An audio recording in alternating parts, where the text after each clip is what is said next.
how God created it by hand. From mighty mountains to the raging sea, to every leaf on every single tree. It's in the holy book. Just open up and take a look. It's a story for young and old, the greatest story ever told. So lend an ear and you will hear the greatest story. The greatest story.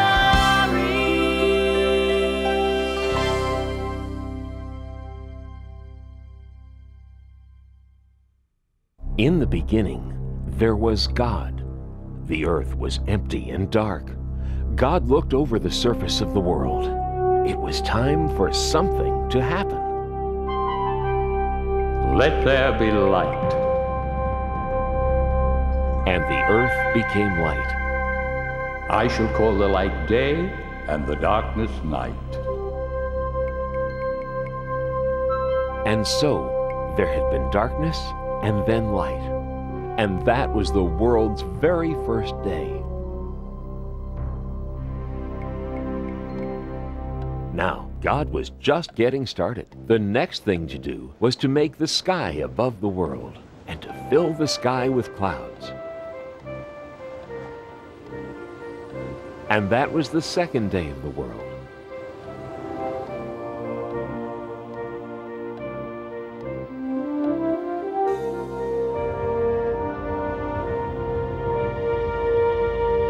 On the third day, God separated the water from the dry land.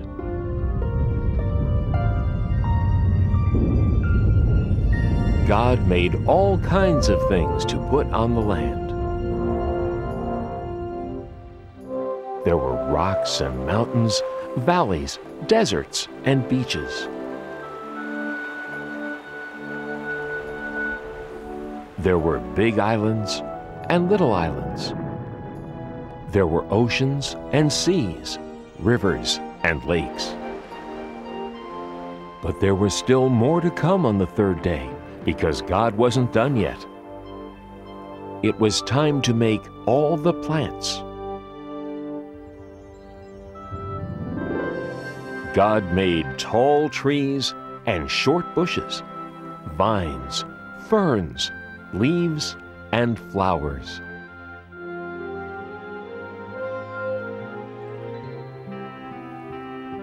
God gave all the flowers a different size, color, shape, and smell.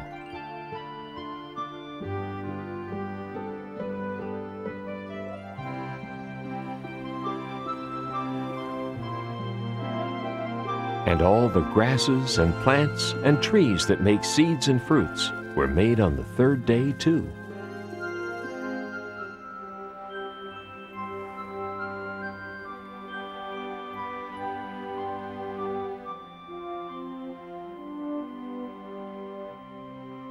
On the fourth day, God made a brilliant light in the sky called the sun to light up the day, and a silvery one called the moon to add some light to the nighttime. And as a special touch, God added billions of twinkling stars to the night. On the fifth day, God made some creatures to live in this beautiful world. There were birds,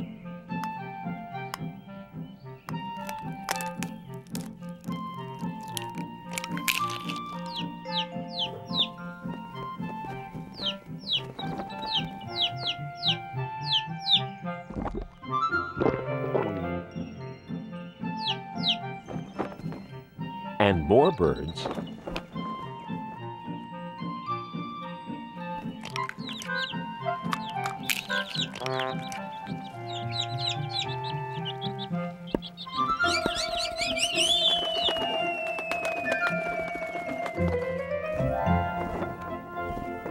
and more birds.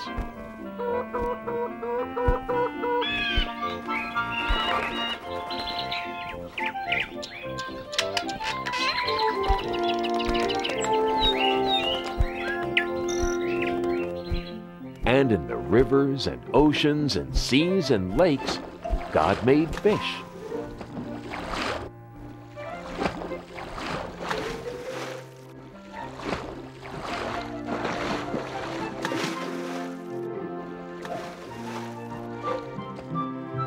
And the oceans were full of all sorts of amazing creatures.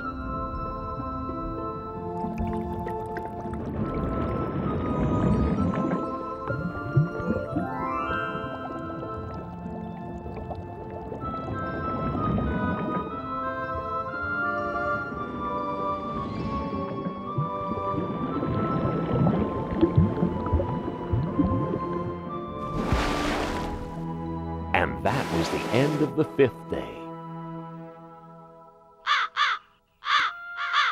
But there was still a lot more for God to do. On the 6th day, it was time to make the rest of the animals.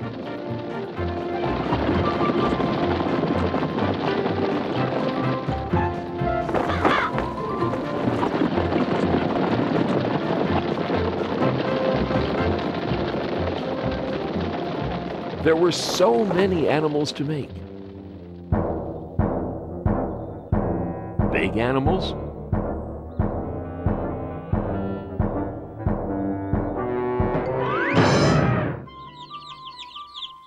and small animals.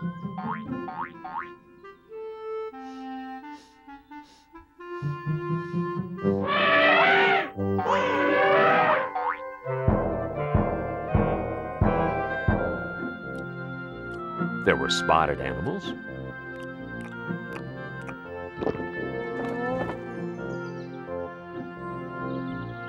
and horned animals.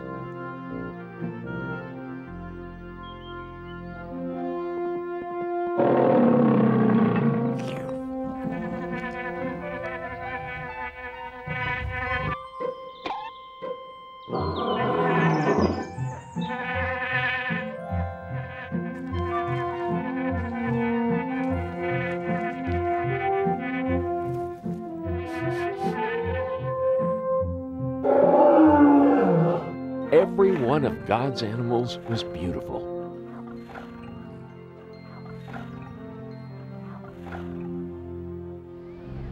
Now, on this 6th day, God did something else that was very important. God created the first man. And that man was called Adam. Then God blew the breath of life right into Adam. Where am I? Welcome to the world, Adam. Who are you? I am God.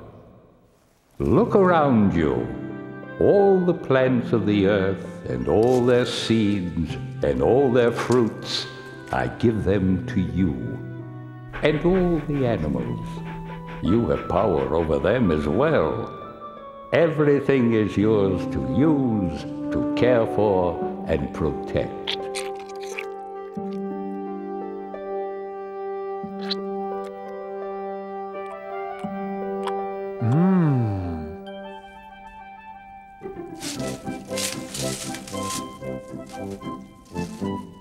Sit. Sit, please.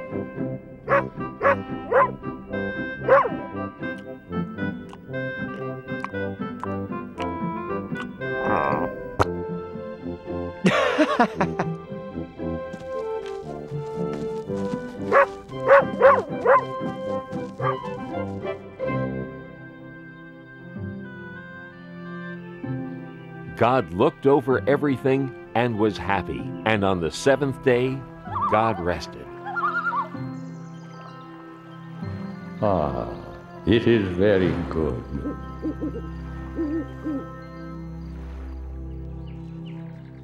Now, God wanted Adam to live in the most wonderful place that could ever be. So God planted a beautiful garden for Adam to live in. It was called the Garden of Eden. God made a great river run through the garden, and then the river split into 4 great rivers.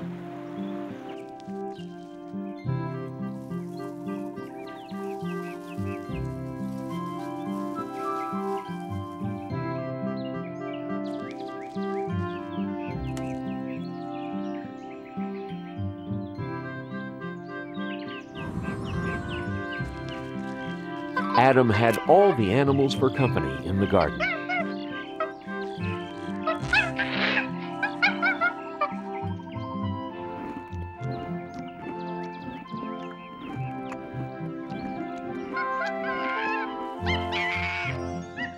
Whoa.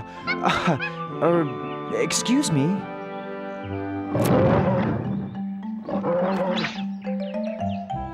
Hey!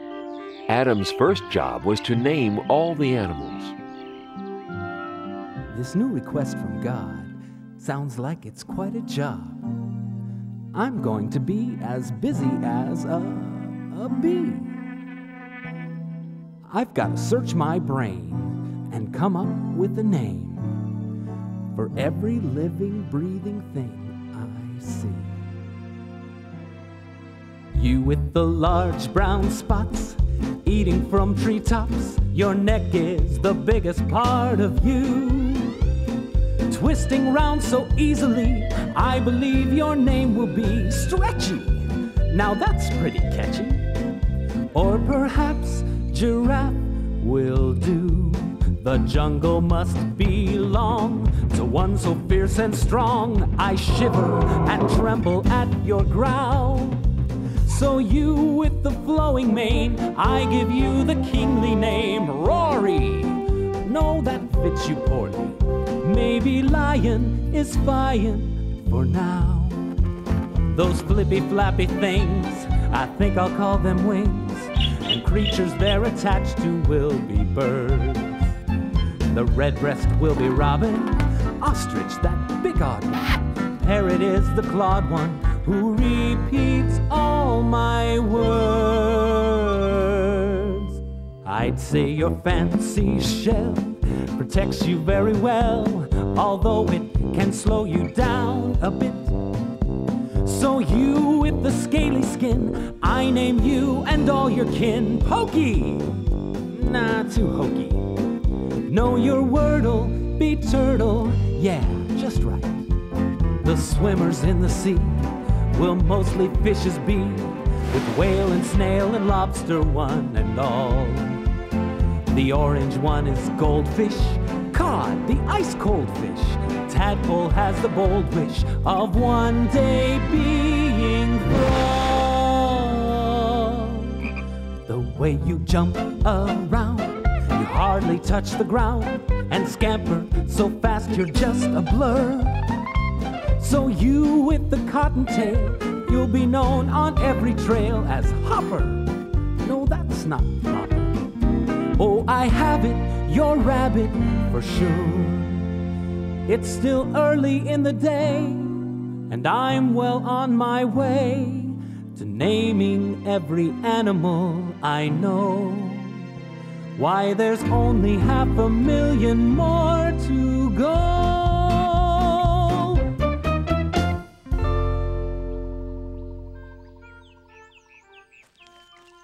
Looks like you've got a dear friend. I'd like to have a friend too.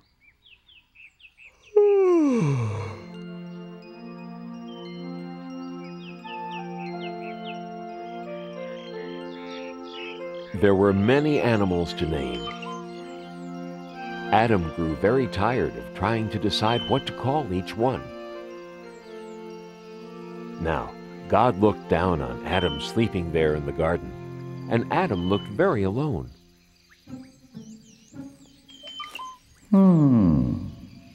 And God decided that Adam needed a companion, someone to be with. God decided it was time to make another person, so God created woman.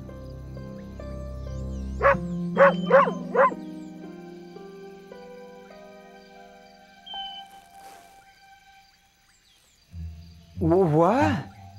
Hello. Hello. Hi. Shucks. Where am I? You're in God's garden. The Garden of Eden. It's really nice here. You'll see. These are my friends. This is Monkey, and this is Dog, and this is, I haven't named you yet, have I? Gee, I guess you need a name too, don't you? How do you like Eve? Oh, it's lovely. Eve. I like it. And I like this place. Me too. You see, God made this garden for me. Us, to live in. And everything's pretty, and you can eat anything you want, and... Not quite.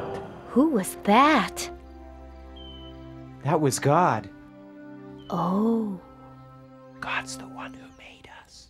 There is one fruit in all the garden that you may not eat. There is? This is the tree of knowledge of good and evil. You may eat of anything else in the garden, but you may not eat the fruit from this tree. Okay, tree of knowledge of good and evil. No eating. Absolutely no eating. Right.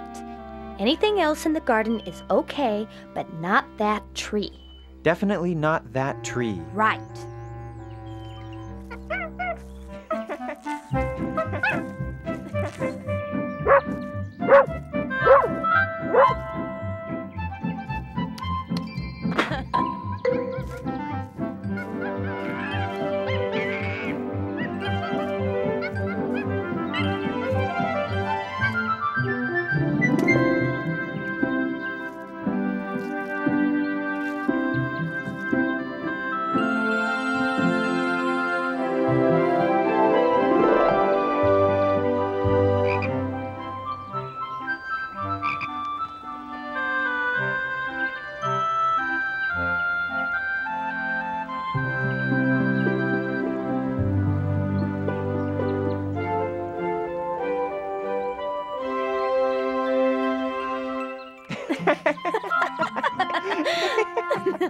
And so Adam and Eve lived very happily in the Garden of Eden, until one day. I'm so happy life's a breeze, picking fruit from off the trees. La la la la la la.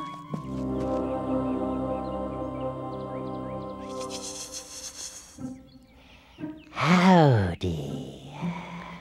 Oh, you startled me. Hello. What are you called? Why, I'm a serpent. Nice to meet ya. Nice to meet you, too. Nice day, isn't it?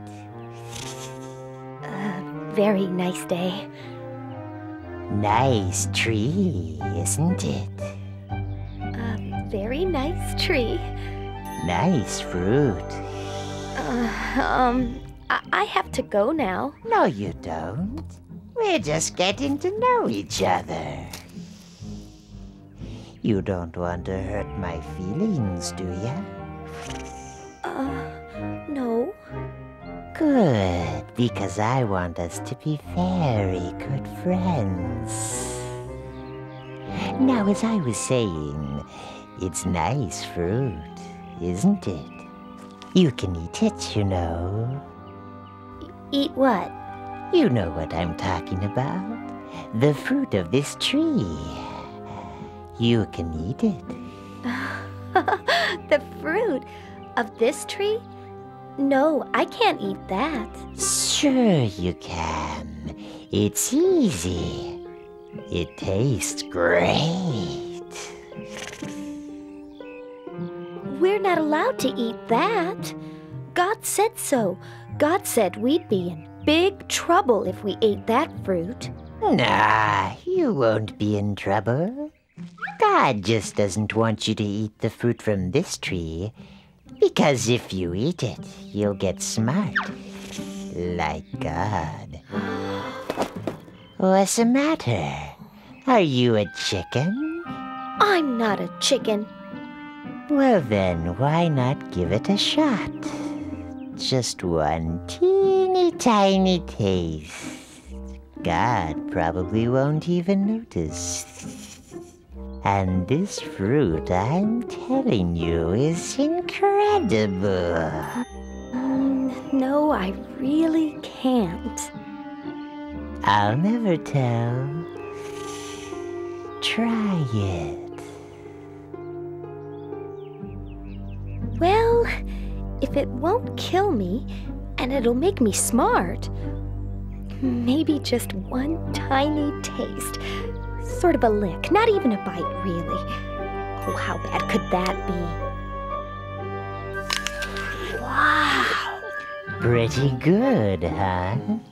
I've got to tell Adam about this. Adam! Adam! You'll never guess what just happened. What? You know the fruit? Which fruit? You know, the one we weren't supposed to eat. What about it? You didn't. Did you? I did. Eve, how could you? Adam, it's great. I want you to try it too. That serpent over there told me all about it. I just took a little bite, that's all. But Eve will really get it if we eat that fruit. I didn't get it, did I? I guess not. Just take a tiny bite. God's probably not even looking. Oh, go ahead.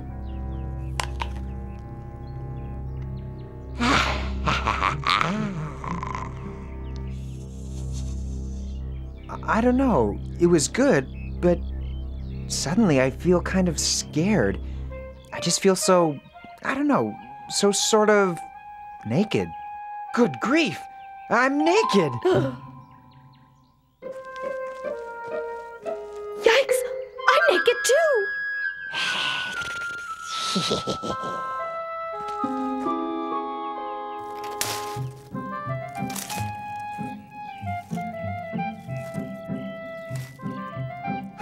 That's better.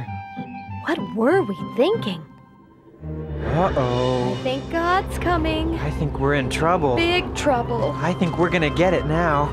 We better hide.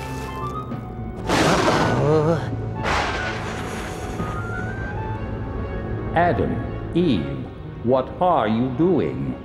We're, hiding. Why? Well, we didn't want you to see us.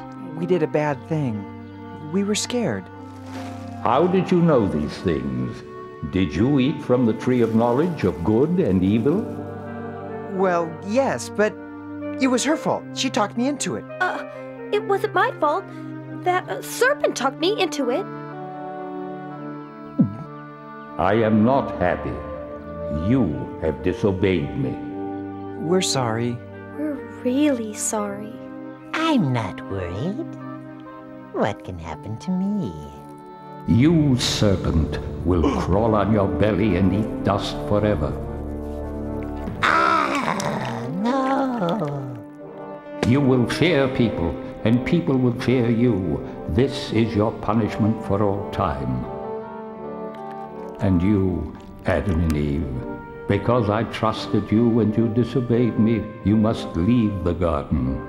Life was easy for you here, but it will not be easy outside. You will have to work hard, and your children will have to work hard. You will know what it means to hurt and suffer pain. Here are some garments to keep you warm after you leave the garden. Now go.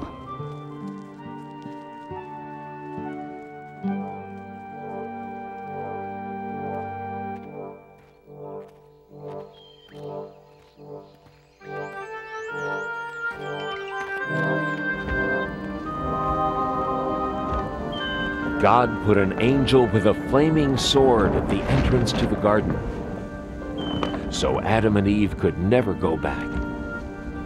But even though Adam and Eve had disobeyed God, even though they had to leave the garden, God still loved them. I'm sorry, Eve. I'm sorry too, Adam. I guess we're all alone now. Not quite alone.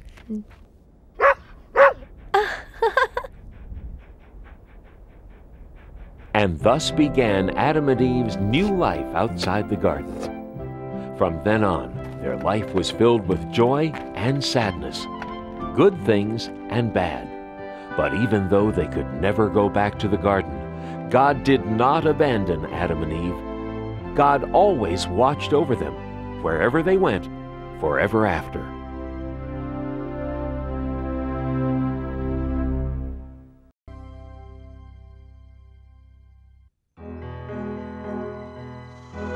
Once there was a man named Jacob who lived in the land of Canaan with his 12 sons.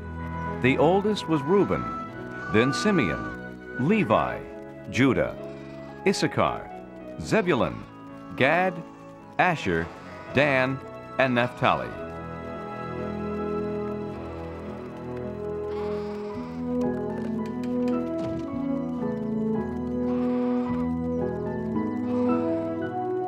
And finally, Benjamin and Joseph.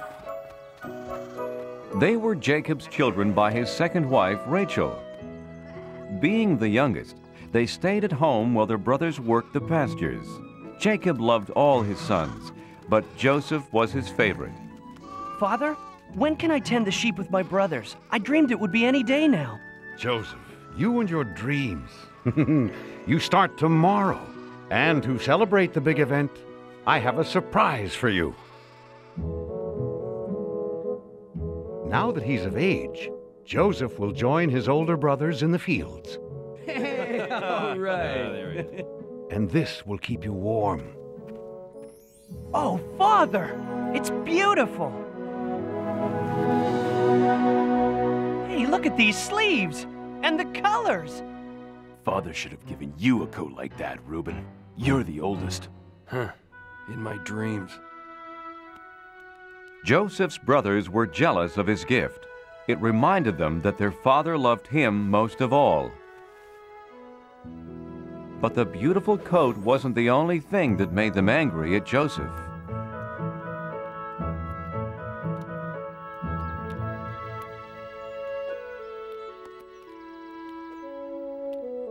Judah, Asher, Simeon. The other night I had a wonderful dream. We were all in a field binding bundles of grain.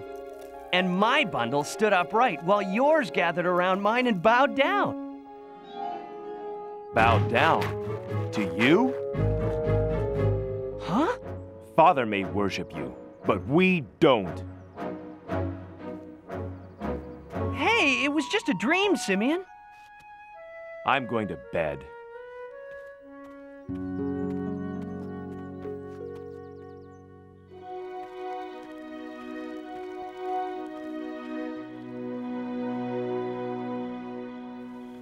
You know, last night I dreamed I was a star in the sky, along with 11 other stars.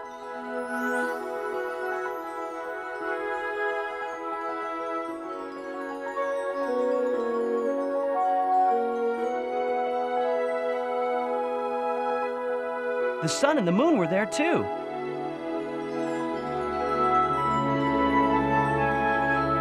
And they all bowed down to me.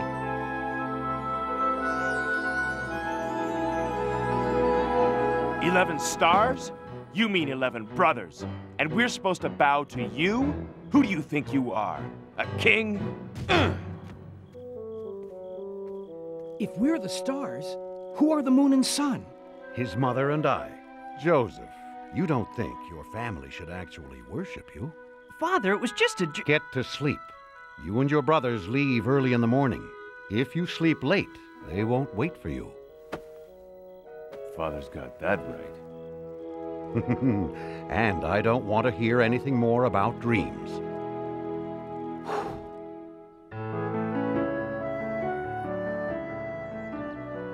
The next day, Joseph was left behind. Hello? Uh-oh, the dreamers found us. Get ready to bow, my brothers.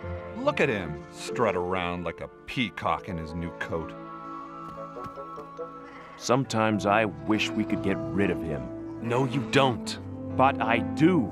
If he mentions one more dream. Simeon, he's our brother. We couldn't hurt him. But you've given me an idea. What were you trying to do? Lose me?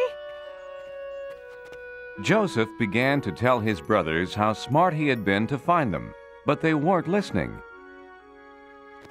They had other plans. Hey, careful with the coat! Reuben! Judah, no! We'll keep him down there until we figure out what to do next. Reuben planned to free Joseph when no one was looking and send him scurrying home.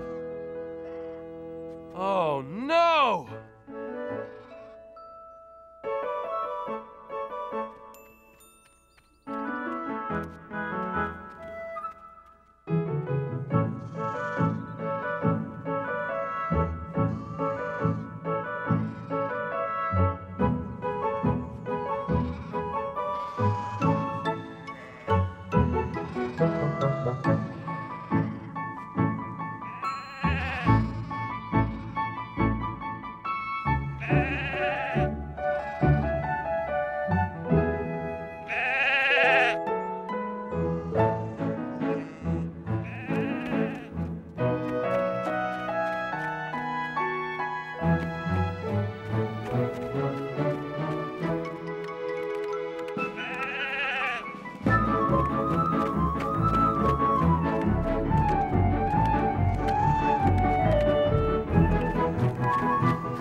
Reuben and Naphtali rounded up the flock while the others ate their supper.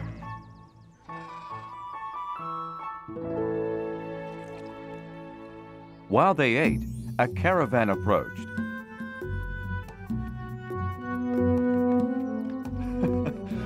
Wouldn't it be funny if we sold Joseph to those merchants?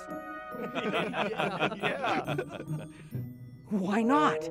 We'd finally be rid of the pest and have money from the sale. Everyone agreed to the terrible plan. And Joseph was sold for 20 pieces of silver. Brothers, why are you doing this?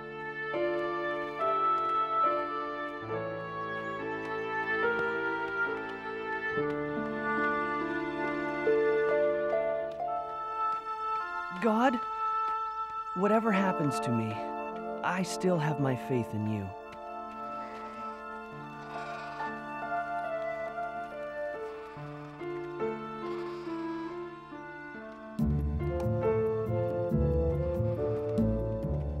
You did what to Joseph? Calm down, Reuben. I'll calm down when you figure out what we're going to tell Father. We have figured it out. We ripped Joseph's coat. We'll just make up some story. We looked everywhere for him, but only found his coat. Oh, Joseph, what has happened to you? My son. The brothers lied, and Jacob believed them. Joseph was taken to Egypt and accused of a crime. He hadn't done anything wrong, but he was thrown into the Pharaoh's prison anyway. Even in prison, Joseph trusted in God. God, I didn't do anything bad, but I'm in here for some reason. I know in my heart that it's all part of your plan. Joseph was right, and part of God's plan was to bless him with a special gift, the ability to understand other people's dreams. Oh, what a terrible night. If I only knew what my dream meant. Ah, my dream was 4 times as confusing as yours. I can tell you what it means. You understand my dreams? Ha! Not I. Only God can explain them. I believe you. Tell me about my dream. I was Pharaoh's cupbearer until I displeased him. In my dream, I saw a grapevine. On the vine were 3 branches with grapes. I squeezed them into Pharaoh's cup and put the cup in Pharaoh's hand. The 3 vines mean that in 3 days, Pharaoh will set you free, and you'll be his cupbearer again. Thank you, Joseph. No, thank God, my friend. And when you're free, please tell Pharaoh about me. Tell him I shouldn't be in this awful place. I promise, I promise. Oh, enough about you. I'm next. In my dream, I had 3 baskets on my head. In the top basket were baked goods for Pharaoh. Suddenly, 3 birds came and ate everything out of the basket. What's that all about? In 3 days, you will also leave this prison. I knew it. I'm too important to stay here any longer. Wait, there's more. Everything you own will be taken away, and you will be given Pharaoh's harshest punishment. I'm sorry.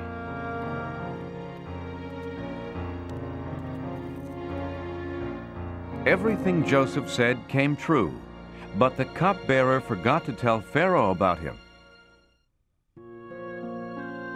Joseph stayed in prison for 2 long years.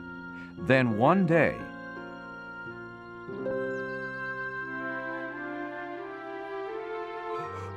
Oh, what a strange dream! Pharaoh met with the wisest men in his kingdom.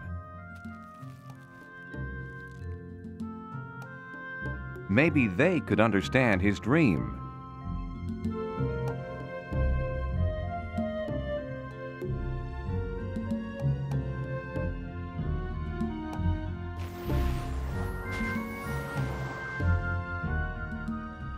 But not one of them had an answer. Then the cupbearer remembered his promise to Joseph. Oh, Pharaoh, there is a very wise man in your prison who might explain your dream.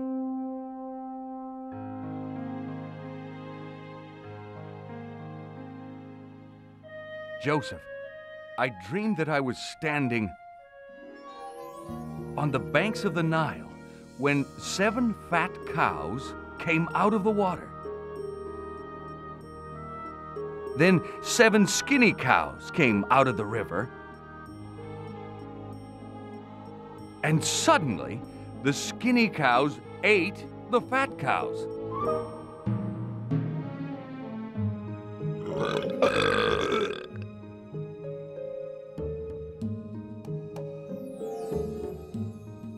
What does it mean?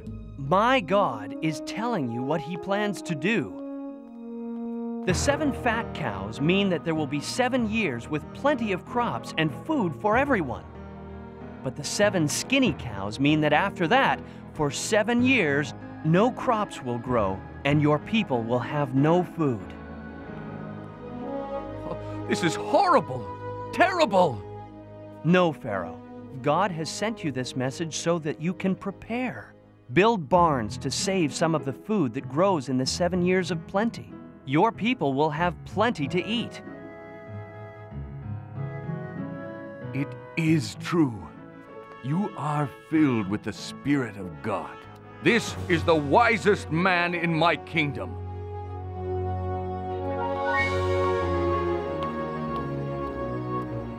We'll build these barns and save our food.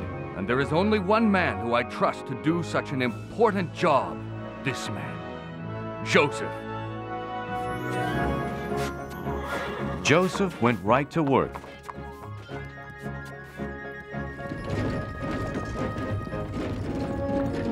And soon the barns were bursting with grain and filled with cattle. But Joseph's greatest achievement was that the people loved him.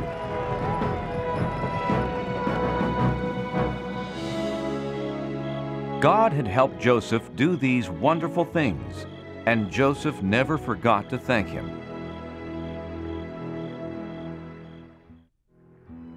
Seven years later, the terrible drought that Joseph had warned about arrived. No crops grew anywhere, not even in Joseph's old home, Canaan. We're out of food, Father. There's a wise leader in Egypt who has stored food for 7 years. He's selling it to anyone who needs it. Then we'll go meet with him and buy his grain. Not Benjamin. I want him safe here with me.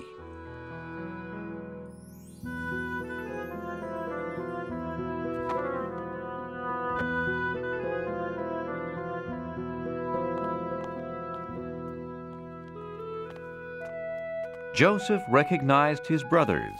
Bless you, great one.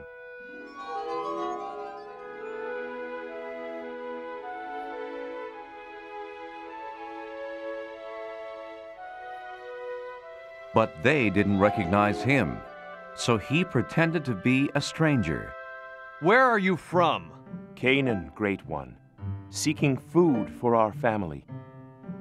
You're spies! No, we're brothers, from a family of 12. Please believe me.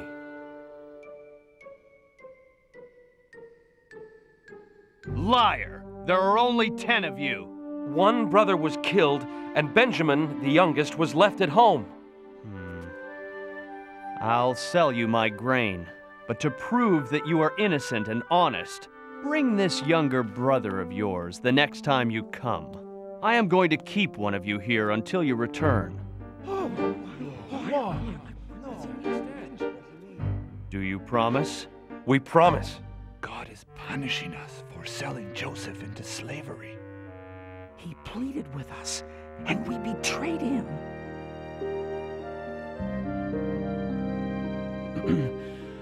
I have no more time for you.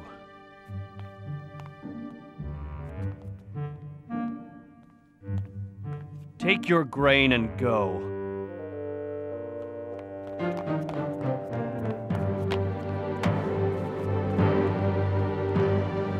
And remember your promise.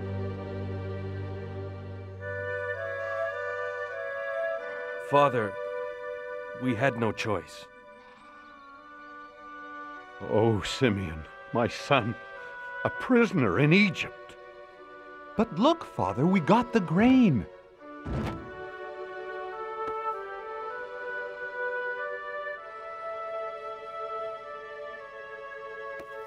Hey, my money's here in the sack.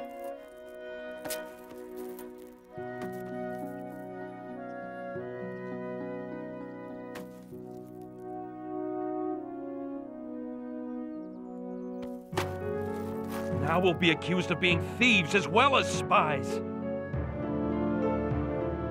Jacob didn't want to lose another son to Egypt, so the family tried to save their food.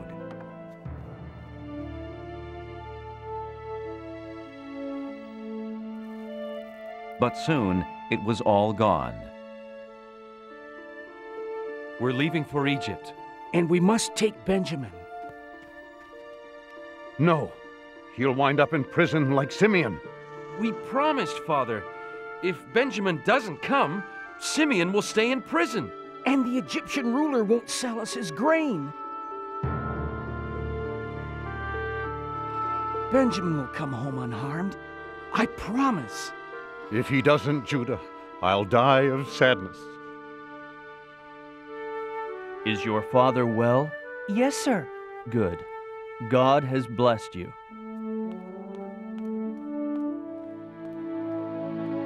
And you kept your promise, so I'll keep mine.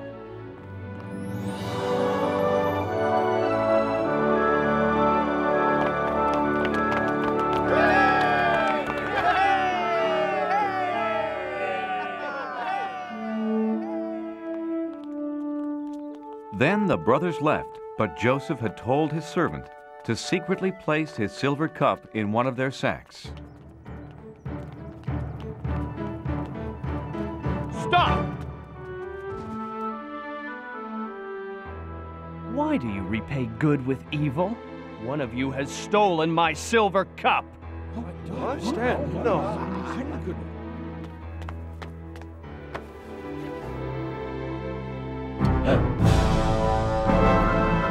Thief! For this crime, you will remain here in Egypt as my slave.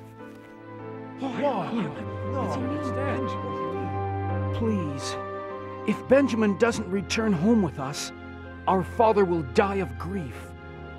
He stays. No! No! Take me instead! No, me. Please, Great One.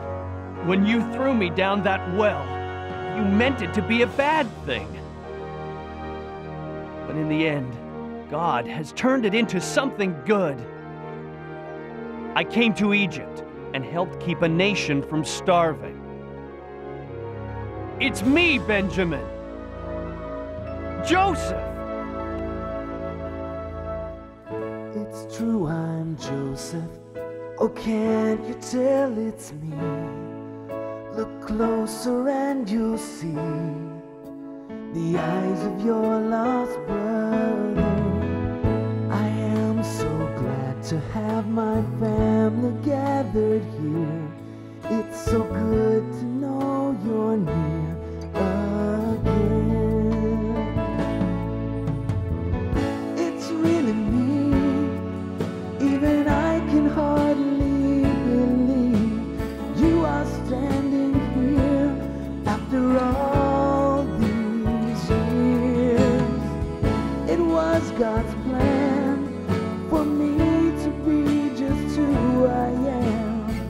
It's true, you see, it's really me.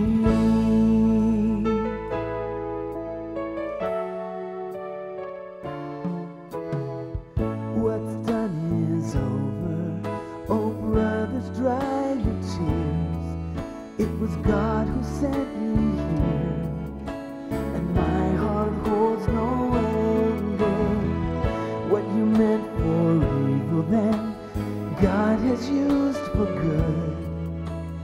Who'd have thought he would choose me? It's really me, even I can hardly believe you are standing here after all these years. It was God's plan for me to be just who I am. It's true, you see, it's really me.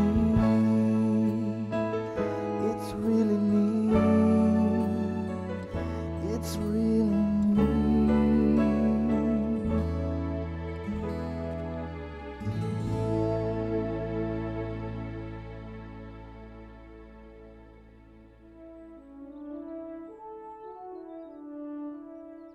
Gather your families and our father and come live with me in Egypt.